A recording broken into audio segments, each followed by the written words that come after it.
Hi guys, ඔන්න අපි අද යන්නේ බෝසන්ව තියෙන ලංකා රෙස්ටුරන්ට් එකකට. මේක ඕපන් කරලා වැඩි දවසක් නෑ. මේක ඕපන් කරේ මේ අවුරුදු මැයි මාසේ. ඒ කියන්නේ 2025 මැයි මාසේ.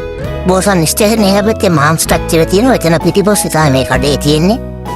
ඔන්න 11 ගේ ලොකුට ගහලා තියෙනවා. මේ තියෙන්නේ මෙන්න එක. නිවාල බලාගන්න පුළුවන්. ඔයාලට කැමති කෑමක් ගන්න පුළුවන්. ඉතින් පුදුමාට හරින් පීසින්දි ගෑහුණා. මුලින්ම ගත්තේ රෝල්සි ඉරුටි පේන ඉරුටි රයිස් අයිස් එක බර්ගර් ඊට පස්සේ අපි ගත්ත පුතු දෙකයි ෆ්‍රයිඩ් රයිස් දෙකයි ඒ දෙක භාග දානකට අපි හතර දෙනා ග්‍රේවි එකක් දාලා හදි සුප්‍රීම් රහක් තින් ඕලා දීලා බලන්න. ඉතින් දැන් හරිම ලේසි වල සෝලින් අයනවා නම් සෝරුල යොන්ටම් පැත්තට එකේ ලයින් එකේ ගිහලා බෝසන් ස්ටේෂන් එකෙන් වයින් දින්න. කොරියාවේ තියෙන ලංකා රෙස්ටුරන්ට් වලින් අඩුම ගණන් තියෙන මෙතන තමයි මන් දන්න විදිහට මං කියන්නේ.